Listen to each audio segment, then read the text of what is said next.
Rated M for mature.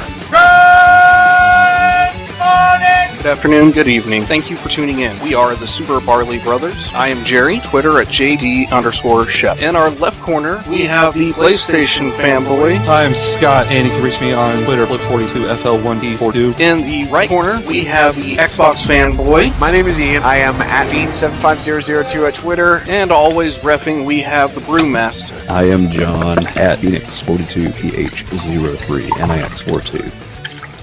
Here we go! Hookah chaka, hookah, hookah, hookah chaka, hookah, hookah, hookah chaka, hookah, hookah, hookah chaka.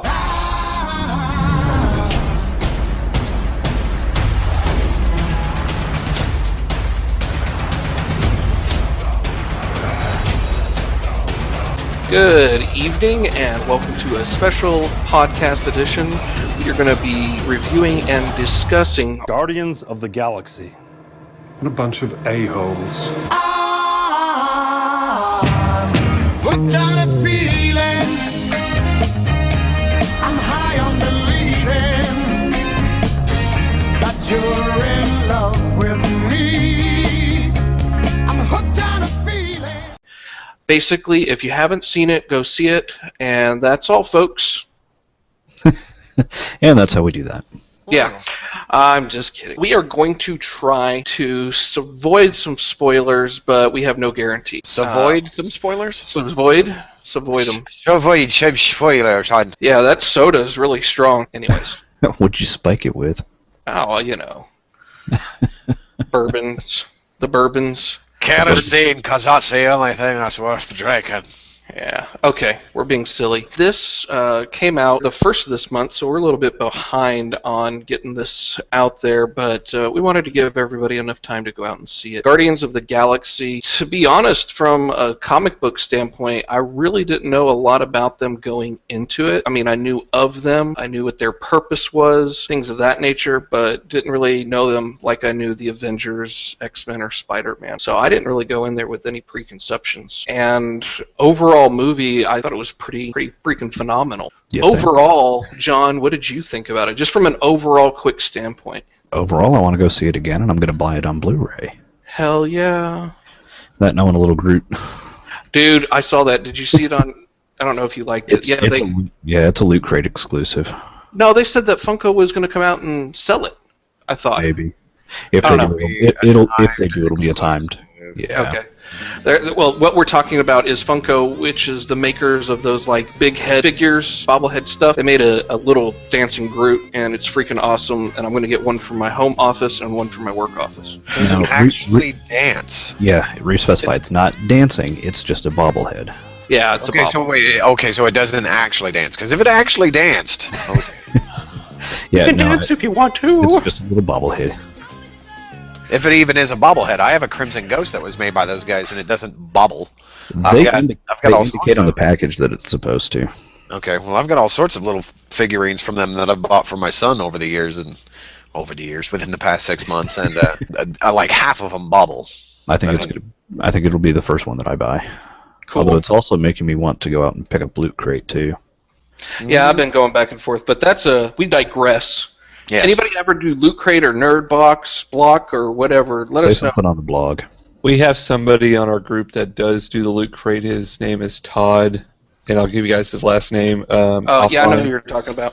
Yeah, he actually does do Loot Crate. He got a pretty cool. So I don't even know if you got. Do you all know? I guess what Loot Crate is. It's not the movie. We're digressing. Yes. Stay on topic here, just a little bit, for once. Scott, what did you think overall of the movie? Well, I mean, looking back and doing some research now, seeing that this was before I actually got into comics when this comic came out, I was uninformed or had no knowledge of who these group of characters were, how they related to the Marvel Universe. I didn't even know it was a Marvel movie until I saw the preview for it, and it had Marvel Films logo pop up when they were showing the preview. I was going into this not knowing exactly what I was seeing. And to me, the best thing about this movie was it wasn't your standard comic book movie. It was a sci-fi movie to me. I can agree with that as well. Ian, what do you think overall? So I didn't know that much about the story, but I actually know, I'm assuming, more than you guys from the comic books from back in the days, because of the old comic book card series that I used to collect. There were ones that talked about the Guardians of the Galaxy, that talked about Star-Lord and his backstory. So there's actually ties to him and other characters in the Marvel universe that Disney currently can't put in their movies. I'm not going to go into greater detail, but because that could be spoilering part of the movie, the second movie, if they are able to get the rights to use certain words that they've sold off at certain points. But other than that, I really didn't know too terribly much about it as far as like the specifics of the characters and things along those lines. Overall, though, I thought it was really good. It was one of those ones that I kind of went a little apprehensive into, because again, it was one of those really off the wall type of comic books. Like, I mean, Iron Man, fine, you kind of see that. Captain America, okay, that's more kind of down to earth type stuff. Then you start getting into your Thor, and it's like, oh, okay, now we're getting a little kooky and zany as far as like, you know, crazy shit that's happening up off the planet and galaxy wide. So this was the first one that was really digging into that, and I thought it turned out really good. I really enjoyed it, but I would have to say that it was more along the lines of comedy sci-fi action film. Mm-hmm. Yeah, and one of the things, I was listening to the Con Freaks and Geeks podcast today, and they actually recently spoke on Guardians as well. And of course, they give a lot more backstory on, like, from a comic book perspective. And supposedly, Marvel actually rebooted Guardians of the Galaxy last year. So if you wanted to get into it right now, it was prime time. No. Sorry. No, well, the story well, a backlog. It would get the backlog, but the story is now different. The character that Chris Pratt played is different from the character that's now Star-Lord in the comic books. Oh, it is?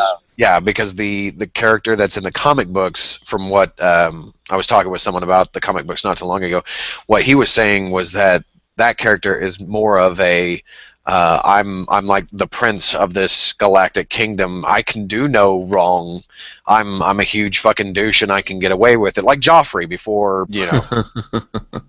Where he can do just about anything. They don't know who Joffrey is. That's a Game of Thrones reference. But man, I'm trying to think of like another like prince that just fucked around horribly and was just really bad. But you know, he just shirks all of his shit. Well, I mean, we all know that even though it's run by Marvel Studios, it's still Hollywood. It's still not going to be the exact same as the comic books, no matter what. What I'd like to do, we gave an overall. I'd like to kind of dive into this, talk about the story, talk about the visual, talk about the audio. So let me give a really quick synopsis on the backstory real quick. Again, this is trying to be as spoiler-free as possible. Peter Quill, Earth, 1988, listening to some awesome music on his Walkman, and then we fast forward 26 years. He is on a planet, Morag, and he is searching for this particular black orb that he has been hired to get. So he's kind of like a pirate scavenger type thing. I think they call him a Ravenger within the movie itself. And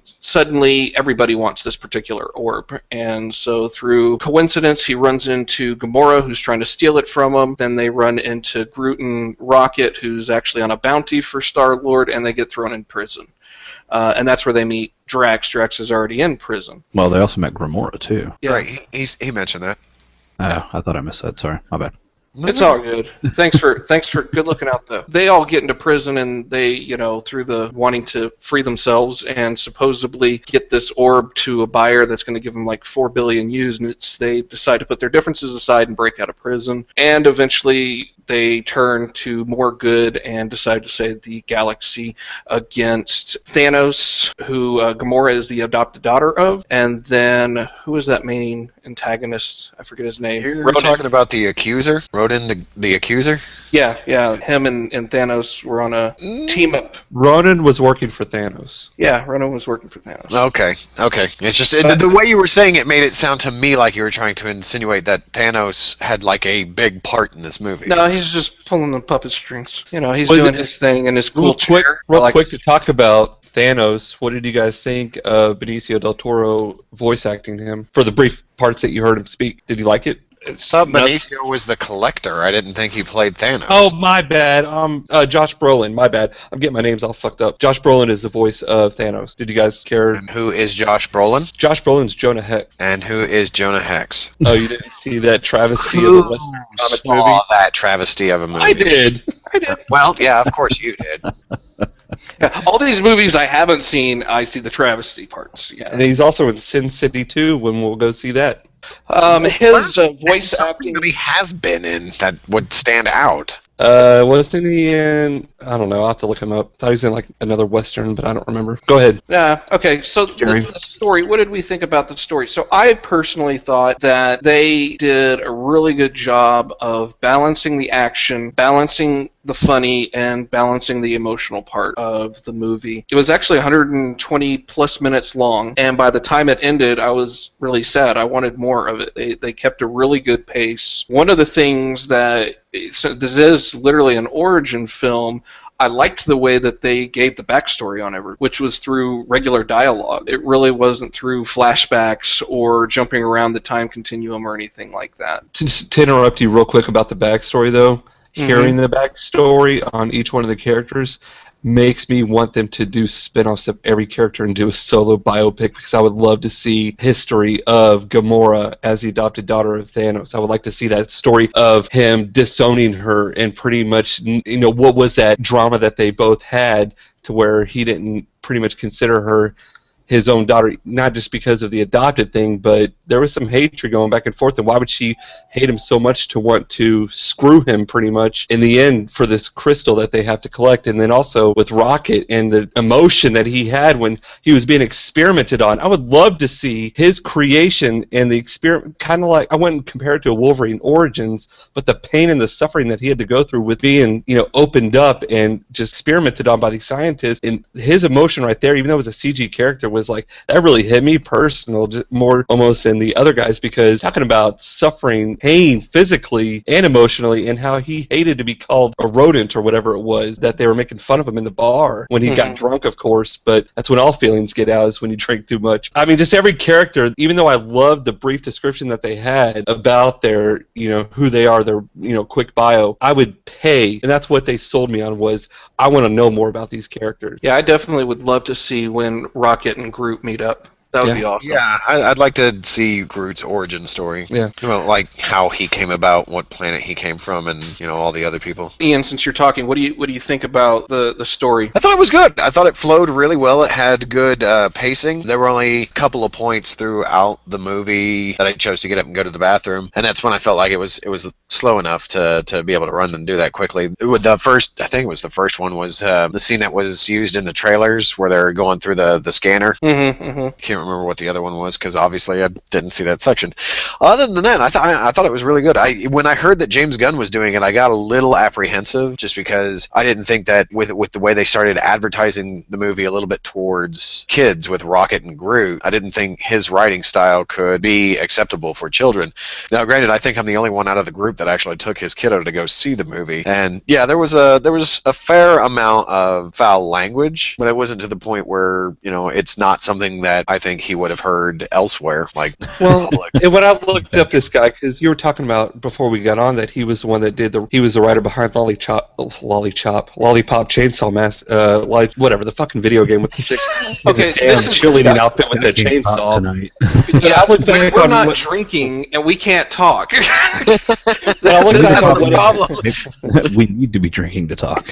But I looked back on what else he had done, and even though he wrote like Slither, this other horror movie, he actually did the Scooby-Doo movies, even though they weren't great. My son loves The them. live action ones? Yeah. Really? 1 and 2. He did the screenplay to both of those. Wow. I had no idea. Yep.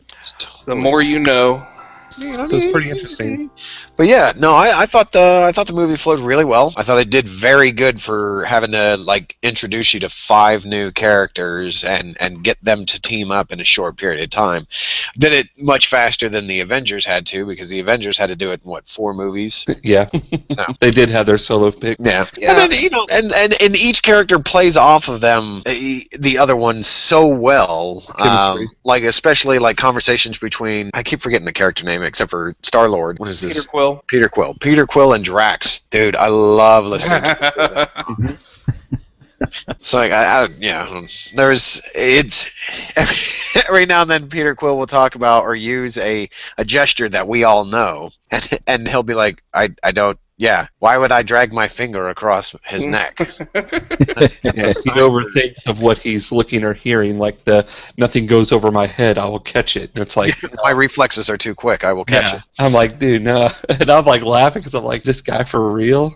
I'm like, no, he's just overthinking what is being said. He's thinking realistically that is exactly what we're saying, but we know the terminology behind it. Yeah, I think he did a good job. Yeah. John, what's your overall on the story? Well, we went and saw that together. Yeah, considering that I had absolutely no backstory information on it, I was very skeptical at first. I was like, oh, this looks like a kid's movie. This doesn't even look like something that I'd want to go out and see. And it wasn't until we actually got into the movie, got into the meat of it, it was just phenomenal. I mean, it's got comedy, it's got action, it's got drama, it's got the feels. The feels or the feels? It's got the feels. No, I mean, it's phenomenal. It was well written. I don't feel that it was rushed in any capacity. You were able to kind of get through each individual piece and start to pick up on everybody's backstory a little bit for the most part. Just kind of go from there. Like I said, it's going to be one that I'll pick up on Blu-ray. It's probably one down the road that I'll let my son see in maybe 3 to 5 years. So, we've been talking about the story, and it sounds like we've all got positive things about the story. Do we have any negative, any con? But besides that, we want more of the origin of each individual. Yeah, we needed it to be 5 hours. I actually would have been okay with that as a 3-hour movie. I think there needed to be more about the big bad guy. What was his name again? Ronan the Accuser, yes. Absolutely. I think there needed to be a little bit more about him, a little bit more backstory. I mean, I know what they said is like he was the last of the Kree, and what was it? He was a Kree fanatic, I thought. No, I thought he was like a Kree. Yeah, he was a Kree. He is a Kree, but the Kree is still around. He was an extremist. Yeah. Okay. Well, either way, I would have loved to have seen just a little bit more like what drove him to do what he did. You know? What makes him more? What made him so evil? What drove him to hate? Other than what was it? It was like some type of a peace treaty or something, or like there was a war that his dad was in with the Nova. The Nova. The people of Xandar. The Nova Corps. Yeah. And but then wasn't there some like a blockade or something that was in the story that was damn it. No, I wish I can remember. I need a drink. Go grab a beer. Yeah, right. Or a whiskey or a rum or a whatever it is that you need to grab. Yeah.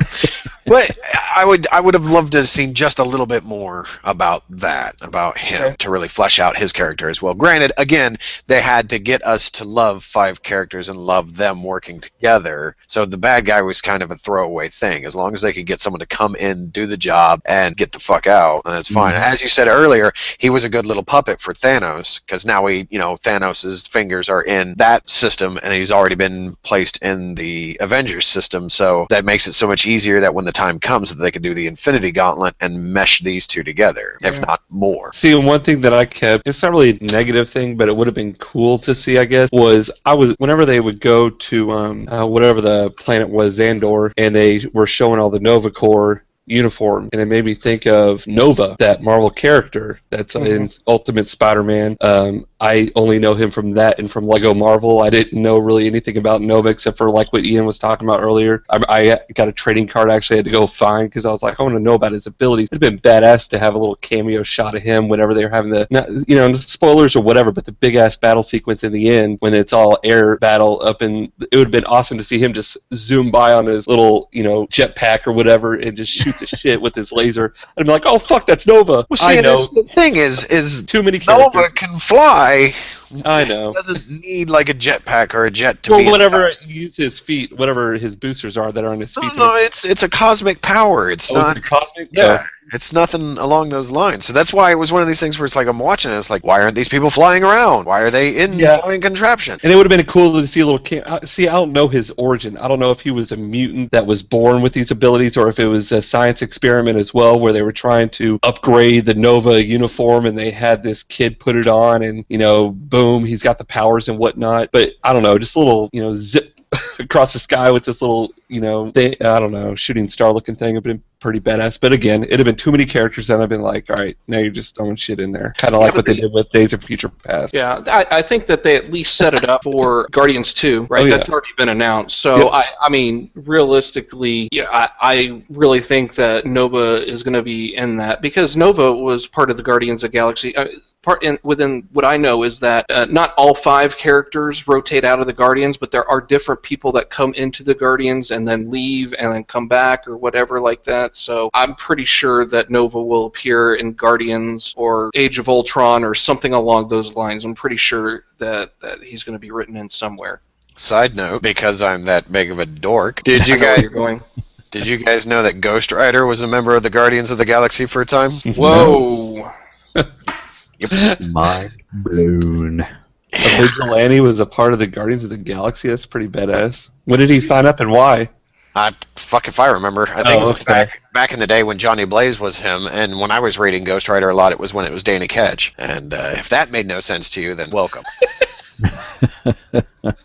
Pretty badass. Little fun fact for tonight's podcast. There you go. John, anything con-wise for story? Nah, I kind of agree with everybody else. I would have liked a little bit more on the backstories for each individual character, especially for Peter Quill's character, the Star-Lord. That would have been really interesting to see what happened during that 26-year period. Mm-hmm. What was he doing? How did he become this character?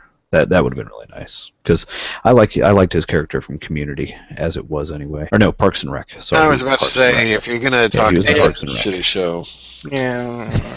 Anyways, okay, so moving on. Next up, visual. Pros and cons on that. I will say I'm going to compare this to Star Wars prequel, because Star Wars prequel had a lot of CGI in it. wait, a lot. which What? prequel? 'Cause Any of them. you can't compare it to episode. Hold on. If you let me finish my statement, you will understand where I'm coming from. Okay. I watched the movie, and I watched Rocket and Groot, and they fit in the movie. I don't know how else to describe it, but they fit in the movie very cohesively.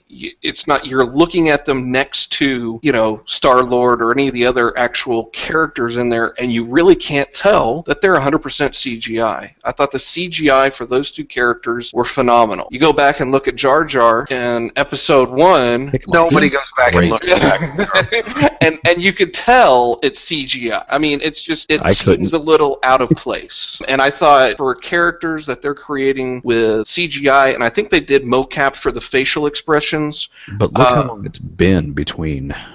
I know, but I'm just That's giving. exactly what I wanted to get at. Is that there's. So there you go. Technology has come a long way, and it looks phenomenal. And even the fur on Rocket. I mean, if you look at the detail, he wakes up from that nap, in the prison, and his hair's all matted. That's right.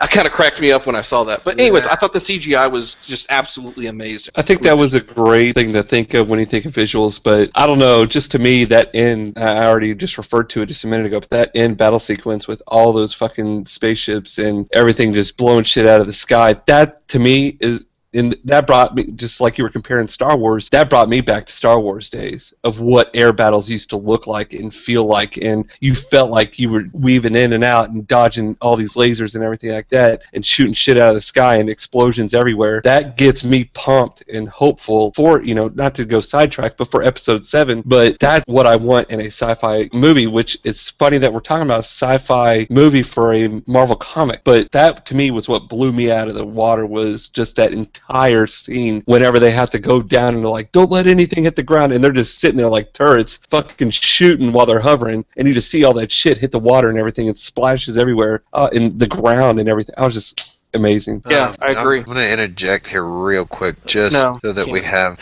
So, Jerry, you are comparing this movie to a 14-year-old movie. Just kind of throwing it out there. That's how old we are. It's 14 years old. 14 years of Misa gonna suck up the next 3 movies. I thought you were about to say Misa's gonna suck your dick. Oh. Someone's been watching some very interesting furry movies. My Jar Jar movie. This is what he gets when he has Jar Jar Jar Jar Jar. 12 weeks. So, John, what did you think about the visuals?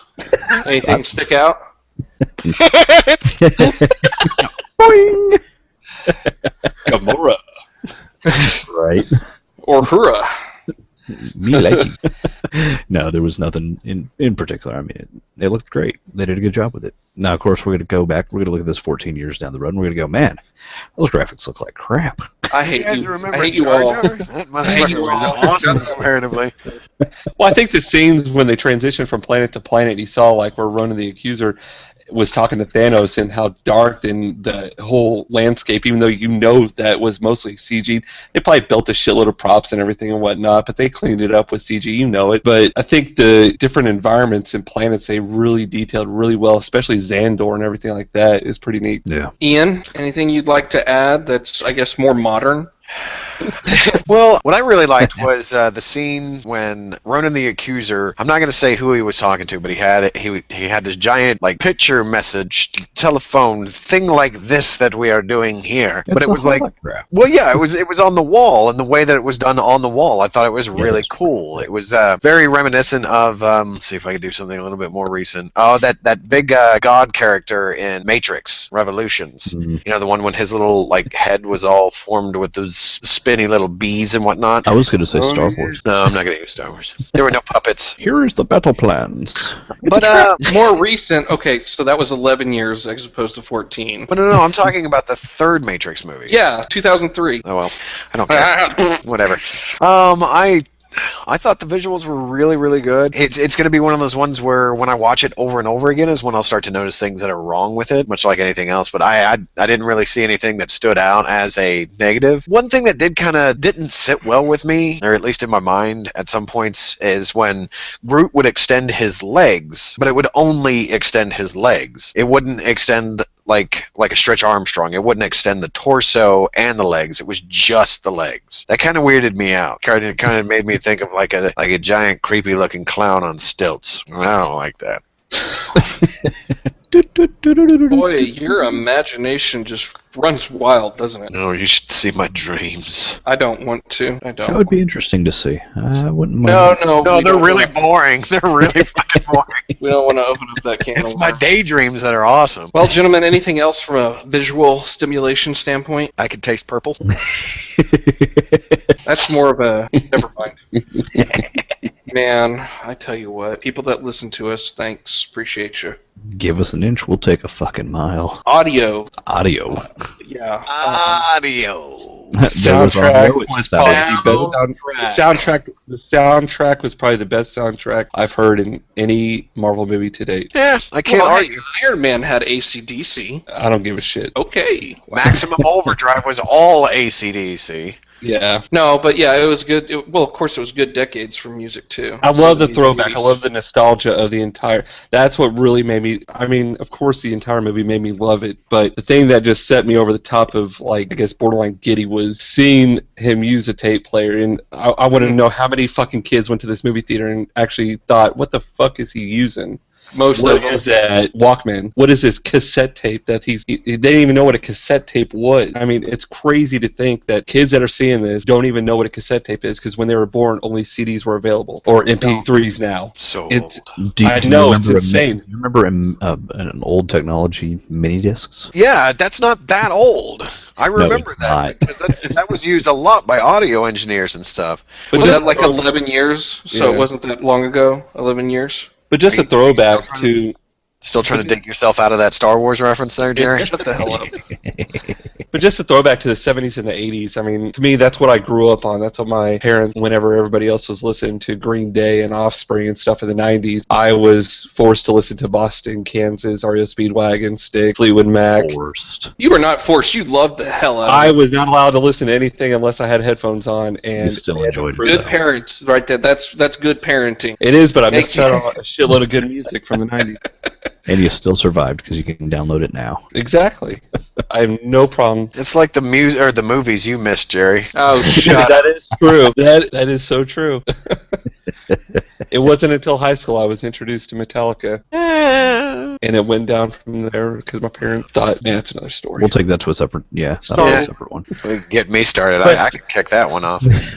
So, John, what did you think of the audio? Anything else to add? I got nothing. Scott, I'm sorry I interrupted you. Did you have No, something? that's fine. No, I didn't just mean to I love interrupt the soundtrack. I've already bought the soundtrack. It's awesome. Didn't they say that they're actually going to put out the soundtrack on cassette tape? If they do, I will buy that as well. That's You got a cassette I have player? a thought I had cassette player. heard somewhere that I have they a cassette player in the garage. I will buy it. No, don't play it. You just that's a that's a collector's edition type of thing. I'll buy two then. I don't care. It's like buying an LP. Well, no, now you listen to LPs because No, I mean a actual vinyl LP. Yeah. Although a lot of people are producing LPs as standard now. That is something coming back. Crazy. musicians prefer that sound. Sounds better than digital. No, it doesn't. Sounds the exact same. Oh yeah, it does. Sounds the exact same. In fact, actually, digital sounds better. You know? Yeah. Anyways, Ian, Yo. audio, and by the way, audio not only soundtrack. This should also encompass dialogue. Oh well, yeah. Chemistry is great. Go ahead, Ian. Chemistry is great. I don't know. Whatever. The Chemistry. So I really dug the audio to it. There wasn't a time that I didn't feel like there was this scene where I'm not going to go into great detail, but there's a scene where a large instrument of destruction comes in contact with terra firma, and you watch the ground ripple, and the sound design on that was just good, or not good. It was great, and also the play on the 7.1 or the 88.1 or the 88.22 system that they had in the theater that I saw it in. It did a really good job of making sure that it carried properly, so that it was balanced right, so that you could actually kind of sort of feel like you were hearing it. Now, if they could have just made the ground kind of vibrate a little bit, that would have been a little bit better.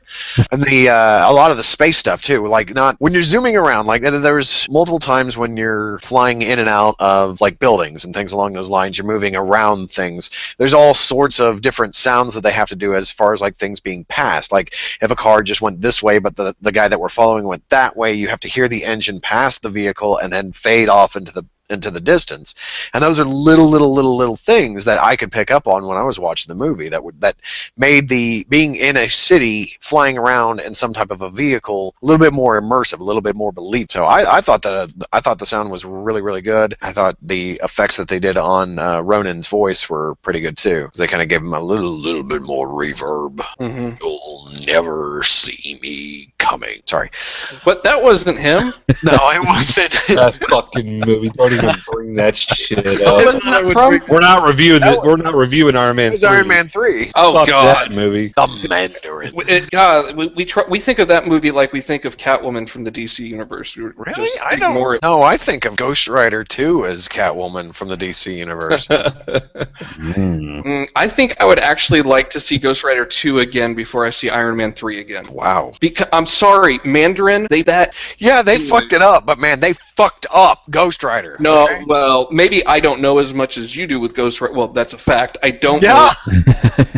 And yeah, it was a little bit on the Crank-esque side, Jason Stamos type thing, right? Same director. Those guys director, yeah. Yeah, but they screwed the whole storyline up with Iron Man 3. The whole thing. Anyways, we're not like Scott said, we're not reviewing that movie. No. We already talked about this. The dialogue, Scott mentioned the chemistry. I thought it was great. I thought they worked off each other well. Quite honestly, Drax, I'm sorry, his lines were the best. I mean, to me. Or no, you know what, Groot. I think Groot was the best. You know what? I actually heard a podcast today. I'm not going to mention the one because, they don't advertise us. Why should I advertise them?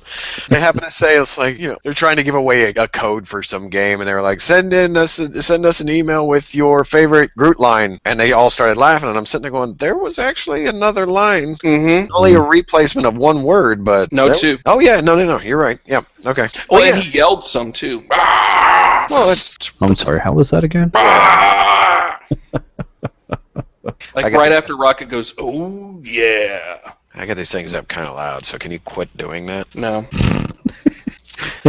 Where were we? I derailed you. Oh, we're just talking about the dialogue. Squirrel. Gamora, who put sticks up their butts? That was fun. Yeah, that was the whole literal translation stuff that those characters were doing was great. It was great. I mean, it was. So my previous statement stands. If you haven't seen it, go see it. Why are you even bothering listening to us, watching us? You should be in the theater right now. Unless it's closed, then that's illegal. Yeah, then that's awkward. That's not awkward. It's just illegal. Okay. Free can't do Nice that. to see that today it got #1 at the box office again, and it is the summer's biggest grossing movie. Are you surprised? No, I'm glad. I'm happy. I just feel bad. I was sad to see Sin City be in 8th place, which worries me about us all for going to see that and review it if it's going to last a month in the theaters.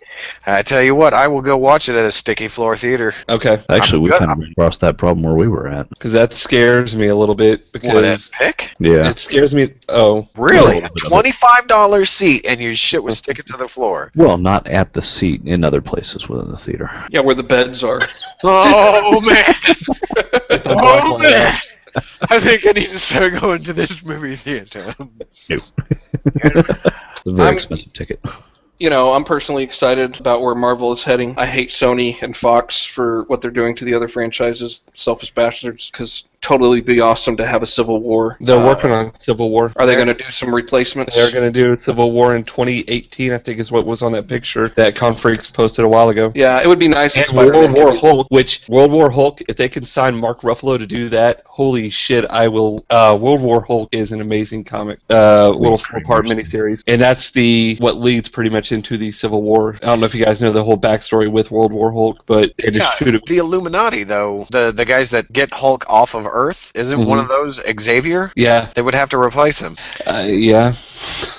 Yeah, and It'll be Spider-Man can't be in interesting that. Spider-Man's a big role. That's So is- yeah, and isn't Mr. Fantastic a big role in World War Hulk?